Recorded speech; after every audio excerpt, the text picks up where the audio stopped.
ప్రభు అయిన యేసుక్రీస్తు ప్రభు యొక్క పరిశుద్ధ నామమున ప్రియమైన మీ అందరికీ ఉదయకాల శుభములు. కొలస్సీలకు రాసిన పత్రిక.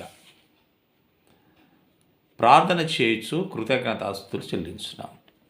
అపోస్తలుడైన పౌలు గారు మరి ఆ యొక్క కొలస్సే సంఘానికి పత్రిక రాస్తున్నారు. ప్రార్థన చేయొచ్చు. ముందుగా ప్రార్థన చేయొచ్చు కృతజ్ఞతాస్తుతులు చెల్లించున్నాం. మరి కొలస్సైలో ఉన్న పరిశుద్ధులకు ఈ విధంగా ఆయన రాశారు. పరలోకమందు మీ కొరకు ఉంచబడిన నిరీక్షను బట్టి క్రీస్తు యేసునందు మీకు కలిగి ఉన్న విశ్వాసమును గూర్చి. పరలోకమందు మీ కొరకు ఉంచబడిన నిరీక్షను బట్టి క్రీస్తు యేసునందు మీకు కలిగి ఉన్న విశ్వాసమును గూర్చి మేము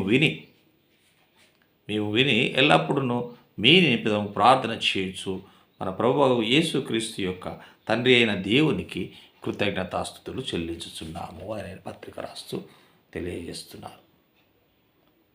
వారి యొక్క విశ్వాసమును గూర్చి, వారి యొక్క నిరీక్షణను బట్టి, వారికి ఉన్న విశ్వాసమును గూర్చి విన్నారు. వాళ్ళు పౌలు గారు విన్నారు, తిమోతి గారు విన్నారు. అక్కడ సంఘము, పరిశుద్ధ సంఘం ఏ విధంగా ఉంది, వారి నిరీక్షణ, వారి యొక్క విశ్వాసమును గురించి వారు విని మన ప్రభువు యేసుక్రీస్తు యొక్క తండ్రి అయిన దేవునికి వారి నిమిత్తం కృతజ్ఞతాస్తుతులు చెల్లించున్నాము అని ఆయన పత్రికలో రాస్తూ తెలియజేశారు. ధరించుకొనుడి, క్షమించుడి, ప్రేమను ధరించుకొనుడి, ఏలుచుండనీయుడి, కృతజ్ఞతలై ఉండుడి. మరి ఇదే పత్రికలో మరి 3వ అధ్యాయము 12-17 వచనం ఆయన రాస్తున్నారు. ఏమని రాస్తున్నారు చూడండి. కాగా దేవుని చేత ఏర్పరచబడిన వారును పరిశుద్ధులను, ప్రియులైన వారికి తగినట్లుగా మీరు జాలిగల మనస్సును, దయాలుత్వమును, వినయమును, సాత్వికమును, దీర్ఘశాంతమును ధరించుకోండి. వీటిని ధరించుకోమని ఆయన రాస్తున్నాడు. అక్కడ పరిశుద్ధ సంఘానికి రాస్తున్నాడు. ప్రియులైన వారికి తగినట్టుగా, పరిశుద్ధులకు తగినట్టుగా, ప్రియమైన వారికి తగినట్టుగా. ఎందుకంటే వారు పరిశుద్ధులు, ప్రియులైన వారు. వారికి తగినట్టుగా మీరు ఉండాలంటే మీరు ధరించుకోవలసి ఏమిటి అని తెలియజేస్తున్నారు. ఈ లోకంలో విలువైన వస్త్రాలను ధరించుకుంటాం, బంగారాన్ని ధరించుకుంటాం, చాలా సంతోషిస్తుంటాం, చాలా గర్వపడుతుంటాం. బంగారం మనకుంటే విలువైన వస్త్రాలు, బంగారం ధరించుకొని మనం చాలా సంతోషపడుతూ గర్విస్తుంటాం. మనలో గర్వం పెరిగిపోతుంది. బంగారం ధరించుకున్నప్పుడు అతిశయపడేవారుగా ఉంటాం. కానీ పౌలు గారు రాస్తున్నారు, పరిశుద్ధులకును మరి ప్రియులైన వారికి మీరు తగినట్టుగా మీరు ఏమి ధరించుకోండి. చూడండి, జాలి గల మనసును, జాలిని ధరించుకోండి, దయాను ధరించుకోనండి, వినయమును ధరించుకోనండి, సాత్వికమును ధరించుకోనండి, దీర్ఘ శాంతమును మీరు ధరించుకోవచ్చు. మరి వీటిని మీరు వారి నిమిత్తము ధరించుకోండి. ఎవడైనాను తనకు హాని చేసేనని ఒకడు అనుకునేలా ఒకరినొకడు సహించుచు, ఒకరినొకడు క్షమించుడి.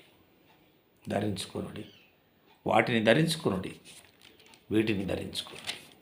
ఏమిటో ధరించుకోండి.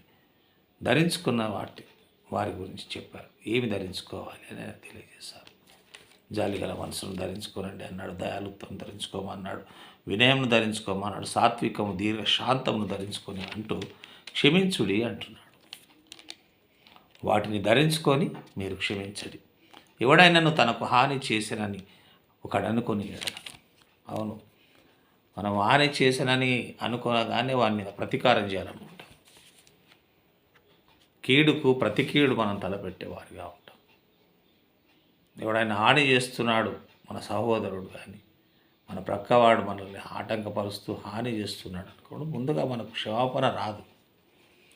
ప్రతీకారం తీర్చుకోవాలనుకుంటాం, తిరిగి వానికి హాని తలపెట్టాలనుకుంటాం, హాని తలపెట్టాలని మన ఉద్దేశం కలిగి ఉంటాం. ఇది సర్వసాధారణం.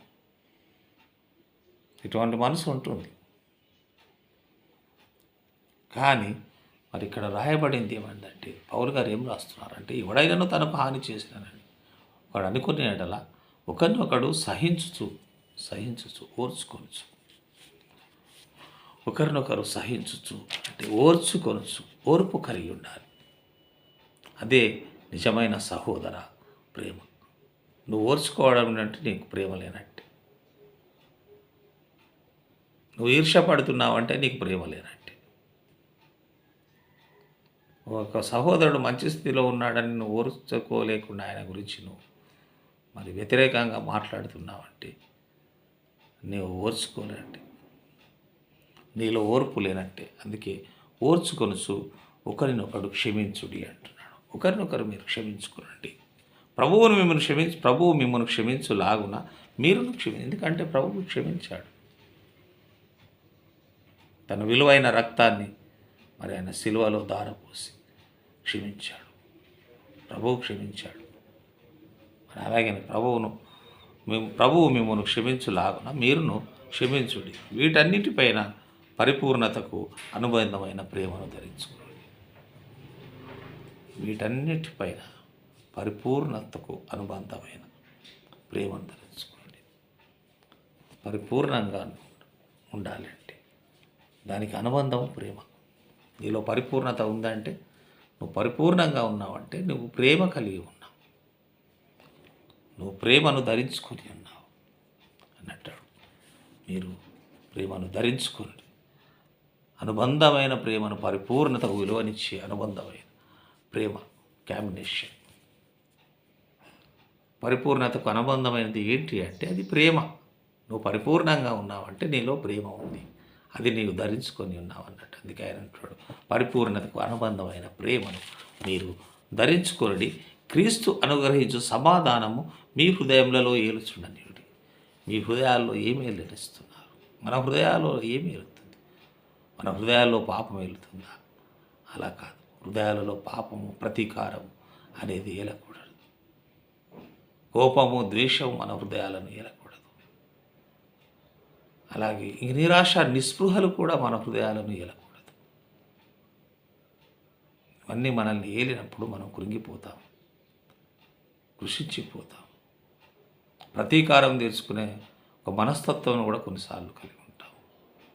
పాపము, ద్వేషం, అనురాగ రహితులముగా ఉన్నప్పుడు మనం ద్వేషం కలిగిన ప్రతీకార మనస్సును, స్వభావాన్ని కలిగి ఉండేవారుగా ఉంటాం. కానీ క్రీస్తు ప్రేమను ధరించుకోవాలి అని అంటున్నాడు. చూడండి, క్రీస్తు అనుగ్రహించు సమాధానమును మీ హృదయంలో ఏలుచుండండి. మీ హృదయాల్లో అవి ఏలాలి. ఏంటిది? క్రీస్తు అనుగ్రహించు సమాధానం. మనకు సమాధానం వస్తుంది అంటే కేవలం క్రీస్తు ద్వారానే సమాధానం కలుగుతుంది. మనం సహించేవారిగా, ఓర్చుకునేవారిగా, ధరించుకొని ఉన్నామంటే అది క్రీస్తు యొక్క సమాధానం. ఆ సమాధానాన్ని మీరు ఏలుచుండనియుడి, పరిపాలించాలి. మా సమాధానాన్ని ఏలుచుండని. ఎందుకొరకే మీరొక్క శరీరముగా పిలువబడితిరి, మీరు కృతజ్ఞతలై ఉండుడి. మీరంతా ఒక్క శరీరం. క్రీస్తులో ఉన్న వారందరూ ఎవరైతే క్రీస్తులో ఉంటున్నారో, క్రీస్తు యేసు మనసును కలిగి ఉంటున్నారో, ఆ మనసు ఎవరైతే కలిగి ఉంటున్నారో వారందరూ ఒక్క శరీరముగా పిలువబడ్డారు. మీరు ఒక్కొక్క శరీరం కాదు, నీదొక శరీరము, నాదొక శరీరం కాదు, మనమంతా క్రీస్తు శరీరంగా పిలువబడ్డాం. కాబట్టి కృతజ్ఞతలై ఉండుడి. అందుకే అంటున్నాడు మీరు కృతజ్ఞత కలిగిన వారై ఉండుడి.